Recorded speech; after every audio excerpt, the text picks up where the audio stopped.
அன்னைக்கு வழிகாட்ட சொல்லி வீரப்பன் இந்த வழியாக தான் இறங்கி வந்தாங்களா? ஆமாம், இந்த வழி தான் இறங்கி வந்தாங்க. எல்லார் வீட்டுக்கும் வந்தது வந்தது இந்த பக்கம்தான். இந்த பக்கம்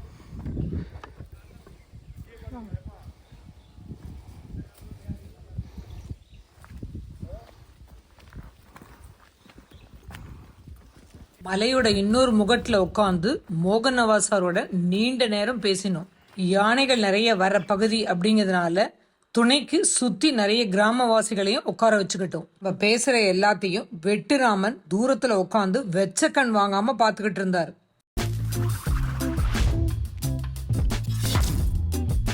சார் 2 செக்மெண்ட்டாக உங்களை பார்த்து அந்த பேட்டியை நான் கொடுத்துட்ருக்கேன். ஸோ இப்போ 3வது செக்மெண்ட்டாக நம்ம இப்போ இங்கே கெத்தேசால் கிராமத்தில் இங்கே வந்து உட்காந்துட்ருக்கோம். நிறைய தடவை இப்போ நான் லாஸ்ட் வீக்கெல்லாம் கூட உங்களை தொடர்பு கொண்டு உங்கள்கிட்ட பேசணுன்னு வரும்போது நீங்கள் முழுசாக இங்கே தான் இருந்தீங்க. யானை மிரிச்சு ஒருத்தர் இறந்து போயிட்டாரு, குழந்தைங்கள்லாம் சின்ன சின்ன குழந்தைங்க அப்படின்ட்டுன்னு அதை சொல்லி முடிக்கிறதுக்குள்ளேயே இன்னொரு இடத்துல அந்த மாதிரி ஒரு சம்பவம் நடந்துருச்சு அப்படின்னு அதையும் பதிவு பண்ணியிருந்தீங்க. ஸோ என்னெல்லாம் இங்கே பார்க்குறீங்க, இந்த மக்களுக்கு என்னெல்லாம் தேவைகள் இருக்குது, இன்னும் என்ன வளர்ச்சி இங்கே வரணும்னு நினைக்கிறீங்க, விரிவாக பேசுங்க சார். மேடம், நம்ம ரிட்டையர்ட் ஆன பிறகு கொஞ்ச நாள் சும்மா இருந்தேன். வேலைக்கு ஏதாவது போகலாமான்னு முடிவு பண்ணி அப்படி வீட்டில் எனக்கு சில கடமைகள் இருக்கு இல்லையா, என் குழந்தைகளெல்லாம் எப்படியாவது படிக்க வைக்கணும், அவங்களுக்கு ஒரு எதிர்காலத்தை உருவாக்கணும்னு சொல்லி யோசனை பண்ணிக்கிட்டு இருந்தேன். அப்போ சில வேலை வாய்ப்புகள் வந்தது. பிறகு என்னுடைய ஃப்ரெண்ட்ஸு, என்னுடைய மென்டார்ஸ், எனக்கு ரொம்ப வேண்டியவங்க அதிகாரிகள்லாம் இந்த மாதிரி வீரப்பன் ஆப்ரேஷனில் வந்து ஆரம்பத்துலேருந்து கடைசி வரை நீங்கள் இருந்தீங்க. ஒரு சில ஆஃபீஸர்ஸ், நான், கருப்பசாமி சார், இன்னும் கான்ஸ்டபிள் லெவலில் மாடசாமி, நிறைய பேர், ஆண்டி, இந்த மாதிரி நிறைய பேர் இருக்காங்க, செல்லச்சாமி, பாலு, இந்த மாதிரி நிறைய இருக்காங்க. நிறைய பேர் பேரை சொல்ல மறந்துடுவேன். இந்த மாதிரி நிறைய பேர் கடைசி வரை இருந்தாங்க. ஒரு 13 பேர், எனக்கு தெரிஞ்சு 13 பேர் கடைசி வரை, ஆரம்பத்துலேருந்து அதே 13 பேர் கடைசி வரை இருந்தாங்க. அப்படிங்கும்போது எல்லா ஆப்ரேஷன்ஸுமே எனக்கு தெரியும். வீரப்பன் இதில் நடந்த எல்லா ஆப்ரேஷன்ஸும் எல்லா சம்பவங்களுமே எனக்கு தெரியும். அதை எல்லா இதுலேயும் ஒரு சிலதை தவிர மற்ற எல்லாத்துலேயும் நான் கிராஸ் பண்ணியிருக்கிறேன், எல்லாத்துலேயும் நான் கலந்துருக்கிறேன். அதனால் நீ ஒரு புக் எழுதுனா நல்லாயிருக்கும் அப்படின்னாங்க. சரி, ஒரு புக் எழுதலாம் அப்படின்னு சொல்லி புக் எழுத ஆரம்பித்தேன். அப்போ தான் யோசித்தேன், நம்ம உயிரோடு இருக்கிறோம். நிறைய தடவை வீரப்பனுடைய அட்டாக்லேருந்து தப்பிச்சிருக்கிறேன், ஆக்சிடென்ட்ஸ்லேருந்து தப்பிச்சிருக்கிறேன். அப்படிங்கும்போது இந்த மேற்கு தொடர்ச்சி மலை எனக்கு சின்ன வயசுலேருந்தே இயற்கை ரொம்ப பிடிக்கும். நான் பிறந்து வளர்ந்ததெல்லாம் மேற்கு தொடர்ச்சி மலையோடைய சரிவில் தான் என்னுடைய வாழ்க்கையை ஆரம்பிக்குது, குழந்தை பருவமே ஆரம்பிக்குது. அப்போ மேற்கு தொடர்ச்சி மலைகளை பற்றியே அதுக்கும் எனக்குள்ள தொடர்பு எழுத ஆரம்பிச்சிடலாம் அப்படின்னு சொல்லி அதை தான் நான் எழுத ஆரம்பித்தேன். அப்படி நான் எழுத ஆரம்பிக்கும்போது ஒரு சம்பவம், நமக்கு உதவி செஞ்சவங்க, யானை இந்த மலையுடைய சிங்கம் தான் காட்டுக்கு ராஜாம்பாங்க. ஆனால் என்னை பொறுத்தவரையில் அது ஆப்பிரிக்காவில் இருக்குது, நம்ம கிர் வனப்பகுதியில் இருக்குது. ஆனால் நம்ம காடை பொறுத்தவரையில், இந்தியன் ஃபாரஸ்ட்டை பொறுத்தவரையில் யானை தான். அதுக்கு அடுத்து புலி சொல்லலாம். டைகர்ஸ் அண்டு எலிஃபெண்ட்ஸ் தான். எலிஃபெண்ட்ஸ் வந்து நம்ம மதிக்கக்கூடிய, பயமும் இருக்கும், அதே சமயம் மரியாதை ரொம்ப இருக்கும். ஒரு கடவுளுக்கு நிகராக யானைகளை நம்ம பார்க்குறோம். புலி ரொம்ப கம்பீரமான மிருகம், ஆனால் அதுக்கிட்ட நம்ம பயப்படுவோம். அது கூட நம்ம எந்த சவகாசம் வச்சுக்கிறது இல்லை.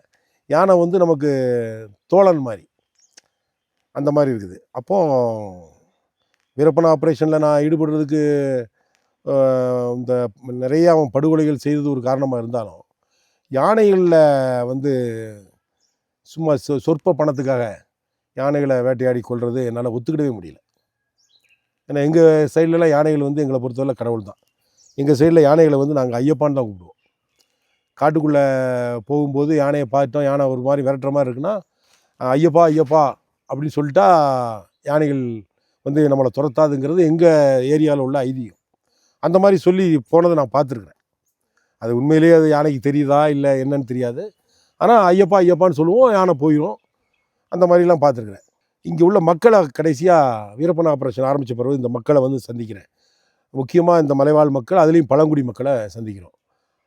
அவங்கள் வந்து என்கிட்ட ரொம்ப அன்பாக இருக்கிறாங்க. அவங்கள்ட்ட நான் நடந்துக்கிற விதமாக இருக்கலாம், பிறகு ஏதோ என்னுடைய செயல்பாடுகள் அவங்களுக்கு பிடிச்சிருந்ததாக இருக்கலாம், பிறகு ரொம்ப அப்பாவிகளான இருக்காங்க. அவங்கள பற்றி எழுத அவங்களெல்லாம் போய் பார்க்கணுங்கிற எண்ணம் வந்தது. எழுத ஆரம்பிக்கும் போது அவங்க எல்லாம் இப்போ எப்படி இருக்காங்க, ஒரு ஜடையன் ஒரு ஆளை பற்றி எழுதுறோம், பசுவன் ஒரு ஆளை பற்றி எழுதுகிறோம், இப்படி ஒவ்வொருத்தரை பற்றி அவங்க எனக்கு செஞ்ச உதவிகள், இல்லைன்னா வீரப்பன் ஆப்ரேஷனில் அவங்க அடிபட்டது, அவங்க உறவினர்கள் இறந்தது, இல்லைன்னா அவங்களே இறந்து போனது, இந்த மாதிரி சம்பவங்களை பற்றி எழுதும்போது அவங்களாம் இப்போ எப்படி இருக்காங்க, இந்த ஃபாரஸ்ட் எப்படி இருக்குது, வீரப்பன் இறந்த பிறகு இந்த ஃபாரஸ்ட் எப்படி இருக்குது, அந்த மக்கள் எப்படி வாழ்கிறாங்க, போய் பார்த்து வந்துடணும் அப்படிங்கிற எண்ணம் வந்துருச்சு. இங்கே வந்து பார்த்தா நான் உங்களுக்கு ஏற்கனவே சொன்ன மாதிரி ஒரு 11 வருஷமோ 12 வருஷமோ பின்தங்கிட்டாங்க, ஆப்ரேஷன் நடந்த அந்த பீரியட் பின்தங்கிட்டாங்க அப்படின்னு சொல்லியிருந்தேன். இனிமேல் அவங்க அதே இடத்த அடையணும்னா கீழே உள்ள நகரத்தார் கூட போட்டி போடணும்னா அவங்க அவங்களோட 2 மடங்கு வேகத்தில் போனால் தான் அந்த 11+11 22 வருஷத்தை அவங்க கவர் பண்ண முடியும். இவங்க வந்து சுதந்திரம் அடையும் போது இந்தியா எந்த நிலைமையில் இருந்தது? இந்த ஆங்கிலேயர்கள் வந்து நம்ம இந்தியாவை எவ்வளவு வறுமையிலையும் அறியாமையிலையும் அடிமைத்தனத்திலையும் வச்சுட்டு போனாங்களோ அதே தான் இப்போவும் இந்த கிராமங்களில் உண்மையிலே நான் நிதர்சனமாக கண்ணால் பார்த்த உண்மை அதுதான். அதை பார்த்த பிறகு எனக்கு எதுவுமே யோசனையே வரல. இனிமேல் வேலைக்கு போய் சம்பாதிச்சு நம்ம குடும்பத்தை காப்பாற்றுறோம், ரைட், நம்ம நல்லா இருப்போம், அப்படி இருந்தால் வந்து அது மனசாட்சியை வந்து பயங்கரமாக உறுத்துற ஒரு விஷயமாயிரும். யார் வர்றா வராமல் போகிறா, துணை கிடைக்குது, துணை எனக்கு ஆதரவு கிடைக்குது, துணை கிடைக்குது, இல்லைன்னா போகுது, நம்ம இறங்கி தான் ஆகணும் அப்படிங்கிற முடிவுக்கு நான் வந்துட்டேன். இந்த பக்கம் தாளவாடி ஸ்டேஷனில் அதுக்கு கொங்கல்லியில் ஆரம்பித்தா, கர்நாடகா பார்டர் கொங்கல்லியில் ஒரு பெரிய கோயில் இருக்குது, ஃபேமஸ் கோயில். அங்கே ஆரம்பித்து கடைசியில் இந்த பக்கம் வந்தோம்னா தாளவாடி, தலமலை, ஆசனூர், கேர்மாளம், கடம்பூர், குன்றி, மாக்கம்பாளையம், அதை தாண்டினா பர்கூர், தட்டக்கரை, தாமரக்கரை, அதுக்கடுத்து போனீங்கன்னா மடம், தேவர்மலை, மடம், அப்படி கடைசியில் அங்கே போய் முடியுது. தாளவாடி அந்த ஏரியா கொஞ்சம் தாலுக்கா ஆனதுனால அந்த ஏரியா கொஞ்சம் வளர்ந்துருக்கு. அங்கே ஒரு காலேஜ் இருக்குது, அவ்வளோதான். மற்றபடி வாழ்க்கை தரம்ங்கிறது ரொம்ப மோசமாக இருக்குது.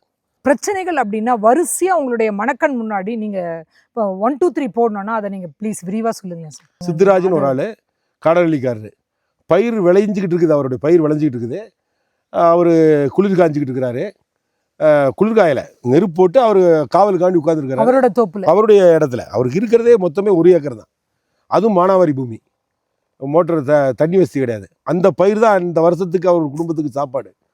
அதை வந்து யானை அழிக்க வருது, இவர் இருக்கும்போது இவர் எதிரியாக நினைக்குது, தூக்கி போட்டு மிதித்து எல்லாம் இதாக்கி ஒன்றும் இல்லாமல் போச்சு. எனக்கு தகவல் சொன்னாங்க, உடனே வந்தேன். அவனுக்கு 3 குழந்தைங்க, 3 சின்ன பையங்க, 14, 8, 4 வயசில் அந்த குழந்தைகள். அந்த மனைவி வந்து ஒரு சுகர் பேஷண்ட்டு, நீரிழிவு நோயாளி, தினசரி இன்ஜெக்ஷன் போட்டால் தான் அவங்களால உயிர் வாழ முடியும். அந்த குழந்தைகளோட கதி என்ன? இதெல்லாம் பார்க்கும்போது நம்ம இவங்களுக்கு இப்படிப்பட்ட நிகழ்ச்சிகள் மனசுக்குள்ளே வந்து ரொம்ப பாதிப்பை ஏற்படுத்திடுச்சு. அதனால தான் நான் இப்படி இந்த நிகழ்ச்சிகளை பார்த்தேன். எங்களுடைய தலைவர் டிஜிபி திரு பத்மஸ்ரீ, இப்போ அவங்களுக்கு பத்மஸ்ரீ பட்டம் கொடுத்துருக்காங்க, அவார்டு வாங்கியிருக்காங்க எங்கள் விஜயகுமார் சார். அவரை சந்தித்து பேச வேண்டிய சூழ்நிலை வரும்போது சொன்னேன். அவர் இதெல்லாம் அமைதியாக கேட்டுட்டு, இல்லை நவாஸ் நீங்கள் செய்யுங்க, மேல் லெவலில் என்ன சொல்லி என்னெல்லாம் இது பண்ணணுமோ நான் பண்ணுறேன், நம்ம செய்யலாம், அந்த மக்களுக்கு எதாவது செய்யலாம்னு சொல்லிட்டாரு. எனக்கு அது ஒரு பெரிய ஆறுதலாக இருக்குது. அப்புறம் என்னுடைய mentor Ashokkumar sir, SP sir, Ashokkumar sir, சார்கிட்ட சொன்னேன். சார் ஆரம்பத்துலேருந்தே எனக்கு வழிகாட்டிய சார் தான். சார் சொல்லிட்டாங்க, இறங்கி செய்யலாம் நவாஸ், ஏதாவது நம்ம பண்ணணும் நம்ம அப்படின்னு அவரும் தைரியம் கொடுத்தாரு. இதே கிராமத்தில் ஒரு 16 வயசு குழந்தை, ஸ்கூலுக்கு போகிற குழந்தை, அந்த குழந்தைய வந்து ஒரு தாயாக நிற்கிது. இப்போ அது ஒரு குழந்தைய பெற்றுட்டு இங்கே நிற்கிது. போக்சோ கேஸ் போட்டிருக்காங்க. அதால் அது சொல்கிற அக்யூஸ்டு அவன் வந்து நான் இல்லை அப்படிங்கிறான். இப்போ அதுக்குண்டான டெஸ்ட் எடுக்கணும், என்ன நடந்தது அது சொல்லுது. அந்த அவன் உறுதியாக மறுக்கிறான். அதை என்ன தண்டனை வேணாலும் கொடுங்க சார், எனக்கு டெஸ்ட் எடுங்கிறான். எனக்கு எந்த டெஸ்ட் வேணான்றதுக்கு நான் இல்லைங்கிறான். அப்போ அது ஆள் தெரியாத அளவுக்கு அந்த தப்பு நடந்ததா இல்லை என்னன்னு தெரியல. ஆனால் அந்த குழந்தைக்கு தனக்கு நடக்குது தப்புன்னு தெரியாமல், தான் வயிற்றில் ஒரு குழந்தை வளர்றது தெரியாமல் குழந்தைய பெத்தெடுத்துருச்சு. ஒரு டெஸ்ட்டோடைய ரிசல்ட் வர்றதுக்கு முன்னால் நான் பையனையும் குறை சொல்ல விரும்பலை. ஏன்னா உறுதியாக எல்லோரும் முன்னாலேயும் இந்த ஊர் மக்களை பூரா வச்சு தான் கேட்டேன். இல்லவே இல்லை சார் அப்படிங்கிற நான் சொல்கிறான். ஊரில் சொல்கிறான், அவன் இல்லை அப்படிங்கிறாங்க. என்ன உண்மைன்னு தெரியாது, கடவுளுக்கும் அந்த பொண்ணுக்கும் தான் தெரியும். உண்மையாகவும் இருக்கலாம், பொய்யாகவும் இருக்கலாம், இல்லைன்னா வேறு யாராவது இருட்டில் அது தெரியாமல் கூட இருக்கலாம். இருட்டுங்கிற ஒரு விஷயம் இருக்கு இல்லையா, இல்லை அந்த குழந்தையோட மனநிலை எப்படி இருக்குன்னு தெரியல. இது இப்படி பல விஷயங்கள் இருக்குது. ஆனால் அதுக்கு காரணமே அந்த குழந்தைக்கு படிப்பறிவு இல்லாததும், நல்ல ஒரு அப்பா அம்மாவுடைய ஒரு பராமரிப்பு இல்லாத. ஏன்னா அப்பா அம்மாவுடைய பராமரிப்பு இல்லைன்னா எப்படி? அந்த அப்பா அம்மா அன்னைக்கு போய் காட்டுக்குள்ளே ஒரு நெல்லிக்காவோ இல்லை விவசாயம் பண்ணுறதுக்கு அந்த பயிரை யானைகிட்டேருந்து பாதுகாக்கிறதுக்கே அவங்க வாழ்நாளே போயிடுது. யானைகள்கிட்டருந்தும், பண்டிகள்கிட்டருந்தும், மான்கள்கிட்டருந்தும் அந்த பயிரை பாதுகாக்கிறது வாழ்நாள் பூரா அவன் அந்த காட்டுக்குள்ளே தான் இருக்க வேண்டியிருக்குது. இதில் அவன் குழந்தைய எப்படி கவனிப்பான்? அப்போ நம்ம தான் அதுக்கு ஏதாவது செஞ்சு கொடுக்கணும். அதனால தான் முடிஞ்ச அளவுக்கு அரசாங்க உதவி நாடுறது. அதோட எக்ஸ்ட்ரா எத்தனையோ மனுஷங்க இருக்கிறாங்க, எவ்வளோ பேர்கிட்ட அதை உதவி செய்கிறதுக்கு இருப்பாங்க, நல்ல மனசு சொல்லுவாங்க. உதவியோடு அந்த யானை இதுலேருந்து ஃபாரஸ்ட் டிபார்ட்மெண்ட்டையும் சொல்லி எந்த லெவலுக்கு வேணாலும் போய் அந்த முதல்ல இந்த யானைகள்கிட்டருந்தும் இதுலேருந்து இந்த பயிர்களை காப்பாற்றுறது, பிற உயிர்களை காப்பாற்றுறதுக்கு என்ன நடவடிக்கை, அந்த குழியை எடுக்கிறது, அந்த விளக்குகள் அதெல்லாம் எப்படி இருக்கு சார்? ஏன்னா அந்த இருட்டுன்னு இருக்கும்போது எல்லா இடத்துலயும் இல்லைனாலும் அவங்க சுத்தி வாழற இடத்துல அந்த வசதி எப்படி நான் இருக்கு? வரிசையாக சொல்ல வர்றதெல்லாம் நீங்கள் கேள்வியே கேட்டீங்க. பரவாயில்ல, உண்மையில விளக்கு இங்கே வந்து கரண்ட். அடுத்த பிரச்சனை கரண்ட். எந்த காலத்துலேயோ போட்ட மின்சார கம்பங்கள் தான் இன்னும் இருக்குது. மெயின் பவர் ஹவுஸோட இடத்துல இருக்கும், சப் பவர் ஹவுஸ் இருக்கும், டிரான்ஸ்ஃபார்மர் மாதிரி நிறையா வச்சுருப்பாங்க. அங்கேருந்து பவர் சப்ளை ஆகும். அப்படின்னா தான் ஈவனாக எல்லா இடத்துக்கும் கரண்ட் கிடைக்கும், நல்ல கரண்ட்டும் போகும்.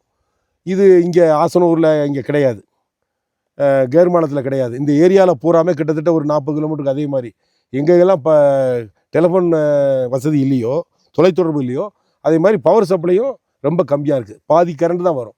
ஆனால் சூரியன் இவ்வளோ சன் வந்து டைரெக்டாக அடிச்சிட்டு இருக்க இடத்துல இன்னும் நம்ம பவர் ஹவுஸ் நம்ம இது பண்ணிட்டு இருக்கோம். நம்ம சார் சோலார் பேனல் போட்டால் எல்லா இடத்துலையுமே அழகாக வந்துருமே சார். பேட்டரி தானே சார்? சோலார் பேனல் வந்து கண்டிப்பாக போடலாம். அதுவும் அரசாங்கம் செய்யலாம். ப்ரைவேட் இதுலேயும் அவங்களும் செஞ்சுக்கிடலாம். எத்தனையோ இது இருக்குது. ஆனால் மெயின் என்னது, கரண்ட். எல்லா இடத்துலையும் இந்தியா பூரா கரண்ட் இருக்குது, இங்கேயும் கரண்ட் இருக்குது. ஆனால் கரண்ட் சரியாக இல்லை. அதுக்கு என்ன காரணம்னா இங்கே ஒரு பவர் ஹவுஸ் வைக்கணும். அதை என்னென்னு போய் பார்த்தேன். அங்கே பார்த்தீங்கன்னா அங்கே அவனுடைய பிரச்சனை. அது ஒரு கோயில் இடம். அந்த கோயில் இடம் ஒரு ஆளுக்கு குத்தகைக்கு கொடுத்துருக்காங்க.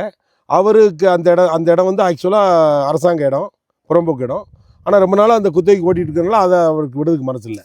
இப்போ நான் போய் நேரில் பார்த்து பேசி அவருக்கு புரிய வச்சு அதனால தான் அந்த பவர் ஹவுஸ் அங்கே போட முடியல. நான் விசாரிக்க தான் ஒன்றா தெரிய வருது. இப்போ நானே போய் அந்த ஆள்கிட்ட விழுந்து நம்ம ரிக்வஸ்ட் பண்ணி அவர் மனசை மாற்றி விட்டு கொடுத்துருங்க அப்படின்னு சொல்லி அந்த இடத்த வாங்கி அந்த பவர் ஹவுஸை போட வைக்கணும். அதுக்கு அதிகாரிகளை நான் சந்திக்கணும், அதுக்குண்டான வேலைகளை செய்யணும். இந்த ஏரியா லைன்மேன் ஏதாவது ஒரு பொதுவாக ஒரு ஆள் தான் இங்கே இருக்கிறாரு. அவர் எல்லா இடத்துக்கும் போக முடியாது, 40 கிலோமீட்டர் அவரால் ட்ராவல் பண்ண முடியாது. அதனால் ஒரு தடவை கரண்ட் போச்சுன்னா கீழே ராஜ்நகர்லாம் கீழே எங்கே இருக்குன்னு பாருங்கள். நீங்கள் வந்த பண்ணாரிக்கு அந்த பக்கம் இருக்குது ராஜ்நகருங்கிற ஊர். அங்கே தான் இங்கே உள்ள பவர் ஹவுஸ் இருக்குது. எவ்வளோ தூரம் இருக்குன்னு பாருங்கள். படிச்சுட்டு யாருமே இந்த ஏரியாவில் வேலைக்கு போகல மேடம். யாருமே அரசாங்க வேலையில் இல்லை. 1000 பேர் படிச்சிருந்தாங்கன்னா ஒரு ஆள் வேணால் அரசாங்க வேலையில் இருக்கலாம். எனக்கு தெரிஞ்சு தலைமலையில் ஒரு டெப்டி தாசில்தார் இருக்கிறார். கீழே அவரை பார்த்தேன் கோயம்புத்தூரில். அவர் ஒரு வேறு கம்யூனிட்டி, ஆதிவாசியில் வேறு கம்யூனிட்டி. அவர் ஏதோ அவங்க அப்பாவுக்கு ஓரளவுக்கு படிக்க வச்சு அவர் கீழே அனுப்பி படிக்க வச்சுப்பார் போல இருக்குது. அதனால் அவர் காம்படிட்டிவ் எக்ஸாம் எழுதி இப்போ டெப்டி தாசில்தாராக இருக்கிறார். ஒரு நல்ல வேலையில், அரசாங்க வேலையில் யாருமே இல்லை. தனியார் வேலையில் கூட நல்ல வேலையில் இல்லை. தனியார் வேலையில் இருக்காங்கன்னா என்ன வேலை? கூலி வேலை. கீழே போய் கம்பெனியில் போய் பனியன் தைக்கிறது, இந்த மாதிரி வேலை, இதுக்கு தான் போகிறாங்க. எங்கேயாவது பேக்கரியில் போய் வேலை செய்கிறாங்க. 450 ரூபா கொடுக்குறாங்கன்னு சொல்லி படித்த பையங்க படிப்பை விட்டுட்டு ஸ்கூலுக்கு லீவ் போடுறான்.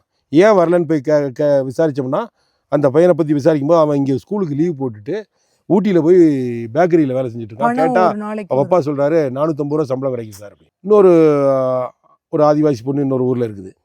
அவருக்கு பையன் வளர்ந்து படிச்சுக்கிட்டு இருக்கிறான். கேட்கும்போது அந்த ஊரில் சொல்கிறாங்க, இந்த மாதிரி இங்கே கான்ட்ராக்ட் வேலை, இந்த வீடுகள் கான்ட்ராக்ட் வேலை இருக்கு இல்லையா, கான்ட்ராக்ட் வேலைக்கு அந்த நம்ம அரசாங்க திட்டத்தில் இலவச வீடுகள், அதுக்கு ஒரு கான்ட்ராக்ட் மாதிரி போடணும் இல்லையா. அது வந்து ஒரு செஞ்சவன் பக்கத்தூர்கார ஒரு பையன், அவன் பேரை நான் சொல்ல விரும்பலை, அந்த பொண்ணுடைய பேரையும் சொல்ல விரும்பலை. அவனுக்கு வசதி, கான்ட்ராக்ட் வேலை எடுக்கிறான். அதனால் என்ன ஆகுது, அவனுக்கு கொஞ்சம் கையில் காசு இருக்குது. அவனும் இந்த ஏரியாவை சேர்ந்தவன் தான், காசு இருக்குது. அவன் மனைவியை விட்டுட்டு இன்னொரு பொண்ணோட போகிறான்.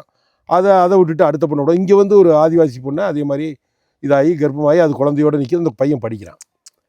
அவன் அதை பற்றி கண்டுக்கிறதில்ல. அவன் மேலே எந்த விதமான நடவடிக்கையும் எடுக்க முடியல. இவங்க யாருக்கு எப்படி நடவடிக்கை எடுக்கிறதுன்னு தெரியல.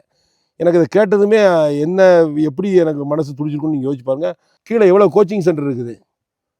காம்படிட்டிவ் எக்ஸாம் எழுதுகிறான், கீழே இருக்க எல்லா பையங்களும் எழுதுகிறாங்க. அதில் நிறைய பேருக்கு வேலை கிடைக்குது. இங்கே ஒருத்தருக்கு கூட வேலை கிடைக்காது. ஒரு கவர்மெண்ட் எக்ஸாம் எப்படி எழுதணுங்கிற நாலேஜே யாருக்குமே இல்லை. அதுக்குண்டான ப்ரிப்பரேஷன் இல்லை, ஒரு கோச்சிங் சென்டரில் எதுவுமே இல்லை. அதனால் இங்கே இருக்க யாருமே எந்த வேலையும், நான் வர்ற வழி பூராமே எல்லாரும் படித்த சர்டிஃபிகேட்டை கொண்டு என்கிட்ட நீட்டுறாங்க. ஐயா எனக்கு ஒரு வேலை வாங்கி கொடுங்க. நான் சொன்னேன், நான் எப்படி வேலை வாங்கி கொடுக்க முடியும்? அப்படி ஒரு வேலை வாங்கி வேலைங்கிறது, அரசாங்க வேலைங்கிறது முன்னால் மாதிரி சிபாரிசிலையோ இல்லைன்னா தகுதி அடிப்படையில் நேரடியாகவோ கொடுக்கறது இல்லை. வேலைங்கிறது நீ அதுக்கு ஒரு பரீட்சை இருக்குது. அதாவது தகுதிக்கு தகுந்த பரீட்சை இருக்குது. அந்த பரீட்சை நீ எழுதணும். அதை எழுத நீ தயாரா? ஐயா அது எங்கே இருக்குதுன்னு கேட்குறான். எங்கே போய் எழுதணும்னு கேட்குறான். அது என்னென்னே தெரியாத அளவுக்கு தான் இங்கே படித்த பையங்க இருக்கிறாங்க. அந்த அளவுக்கு இருக்குது. அதனால் இவங்களை வந்து தயார் பண்ணணும்னா இங்கே நம்ம வந்து ஒரு கோச்சிங் சென்டர் இங்கே இருக்கணும். எல்லாரையும் கீழே அனுப்பி படிக்க முடியாது. அதுக்குண்டான வசதி இங்கே உள்ள இங்கே பேரண்ட்ஸுக்கு கிடையாது. அதனால் அது ஒரு கோச்சிங் சென்டர் இங்கே வரணும், மருத்துவ வசதி, நல்ல டாக்டர்ஸ் இங்கே வரணும், இங்கேயே டயக்னோஸ் பண்ணணும், எந்த நோயின்னு இங்கேயே கண்டுபிடிச்சி கரெக்டான ஆஸ்பத்திரிக்கு கரெக்டான நேரத்தில் போய் சேர்ந்தான்னா எல்லா உயிர்களையும் காப்பாற்றலாம். இது இவ்வளோ பெரிய காடு ஃபாரஸ்ட்டாக இருக்கிறதுனால இங்கேயும் நம்ம வந்து ஒரு 12ஆம் கிளாஸ் படித்த பசங்க அப்படின்ற மாதிரி இருந்து கொஞ்சம் அவங்களுக்கு 1 மாதம் 2 மாதம் ட்ரைனிங் கொடுத்து இங்கேயே ஒரு ஃபாரஸ்டராகவோ இல்லை ஒரு கார்டாவோ இல்லை வாட்சராகவோ அந்த மாதிரினா என்னென்ன மாதிரியான வேலை வாய்ப்புகள் இதுக்குள்ளேயே அவங்களுக்கு கிடைக்கிறதுக்காக? இங்கே கிடைக்கிறது மேக்ஸிமம் அவங்களுக்கு வந்து கவர்மெண்ட்டில் கிடைக்கணும்னா ஃபாரஸ்ட் வேலை கிடைக்கலாம், விஓ வேலைக்கு வரலாம், ரெவன்யூ டிபார்ட்மெண்ட்டுக்கு வரலாம், எல்லாமே வரலாம். நம்ம கவர்மெண்ட்டில் சொல்லி அவங்க இவங்க ஏரியா, ஏன்னா நிறைய மக்கள் கீழே உள்ள மக்கள் இங்கே வந்து வேலை செய்கிறதுக்கு விரும்புறதில்லை. ஏன்னா அவங்க அங்கேயே பழகிட்டாங்க. இங்கே வந்து இந்த தட்பவெட்ப சூழ்நிலை மாறுறதுனாலையும் போக்குவரத்து வசதி சரியானால எந்த அரசு அதிகாரியும் இங்கே வந்து நிரந்தரமாக தங்கி இருக்கிறதுக்கு விருப்பப்பட மாட்டாங்க. இது இயற்கையான ஒன்று. அதனால் இங்கே உள்ள மக்களுக்கே இங்கே வேலை கொடுக்கலாம். அப்போ அந்த வேலை கொடுக்கணும்னா அவர் படிக்கணும், அவர் எக்ஸாம் பண்ணி பாஸ் பண்ணணும்ல, அதை செய்ய வேண்டியது நம்மளுடைய கடமை. போலீஸு, மிலிட்ரி, ஃபாரஸ்ட் டிபார்ட்மெண்ட் எல்லாத்துக்குமே இங்கேயே அவங்கள தகுதியாக ட்ரைனிங் கொடுத்து அவங்கள அந்த எக்ஸாம் எழுத வச்சு பாஸ் பண்ண வைக்கலாம். அதுக்கு நல்ல ஆளுகளை என் கூட சேருவாங்கன்னு நினைக்கிறேன். எங்கள் சார் விஜயகுமார் சாரும் எங்கள் அசோக்குமார் சார் 2 பேருமே அதில் இப்போ எனக்கு ஒரு ஆதரவாக இருக்கிறாங்க. பேசிக்கான ஆதார் கார்டு கூட இல்லை அப்படின்னு நீங்கள். ஆமாம், நல்ல வேலை ஞாபகப்படுத்துனீங்க. இங்கே 2 குழந்தைங்க நான் போய் பார்த்தேன், அந்த கோயிலுக்கு போயிருந்தேன், என்கிட்ட கூட்டு வந்தாங்க. ஒரு 2 குழந்தைங்க, ஒரு குழந்தை பேர் ராணி, இன்னொரு குழந்தை பேர் ராமி. 2 ரெட்டை குழந்தைங்க. அப்பாவும் இறந்துட்டாங்க, அம்மாவும் இறந்துட்டாங்க சின்ன வயசுலேயே. அவங்க பாட்டி பேர் சித்தி. இது ஆதிவாசிகள். இவங்க 2 பேரும் பழங்குடியினர். இவங்க எல்லாமே பழங்குடியினர். அவங்க ஒரு 10 வருஷம் அந்த சின்ன குழந்தையாக இருக்கும்போதே அவங்க வீடு தீப்பெட்டி எரிஞ்சிருச்சு. அவங்க அப்பா அம்மா இறந்துட்டாங்க. அதுக்கப்புறம் இந்த குழந்தைகளும் பாட்டி இருக்குது, வீடு தீப்பெட்டி எரிஞ்சிருச்சு. இவங்களுடைய ஆதார் கார்டு, இவங்களுடைய பெட்ஸ் எல்லாமே எங்கே பிறந்தாங்கன்னே தெரில. இவங்களுடைய ஆதாரங்கள் எல்லாமே போச்சு. எல்லா குழந்தைகளும் ஆஸ்பத்திரிலாம் பிறக்கணுமா? இன்னும் கிராமங்களில் மலையில் இருக்கவங்க மலையிலே குழந்தை பெற்றுக்கிட்டு போய் அந்த அம்மா இருக்கும், அந்த மருத்துவத்துறையில் அதுக்குன்னு ஒரு போஸ்டிங் இருக்குது. அந்த அம்மாட்ட போய் சொல்லிட்டா அவங்க அதை பதிவு பண்ணிடுவாங்க. அந்த ஊர் மக்கள்கிட்ட இருந்து, முக்கியஸ்தர்கள்ட்ட இருந்து ஒரு சர்டிஃபிகேட், இந்த குழந்தை இந்த ஊரை சேர்ந்தது தான், இன்னாருடைய மகள் தான் அப்படி சொன்னால் ஆதார் கொடுக்கலாம், ஆதார் அதுக்கு எடுக்கலாம். அதை கூட செய்யாமல் இருக்காங்க. அந்த குழந்தைகளோட எதிர்காலம் அதோட போச்சு. அந்த அம்மா வயசான அம்மா 60 வயசுக்கு மேலே ஆகுது.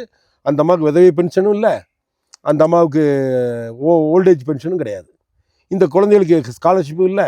எந்த அரசாங்க உதவிகளும் இந்த குழந்தைகளுக்கு போய் சேர மாட்டேங்குது. அந்த குழந்தைகளை பார்த்தீங்கன்னா அப்படியே ஒரு ஒல்லி குச்சியாக இப்படி இருக்குது, உயிர் வாழ்ந்துட்டு இருக்குது. அவ்வளோ யூனிஃபார்ம் போட்டு உயிர் வாழ்ந்துட்டு இருக்குது.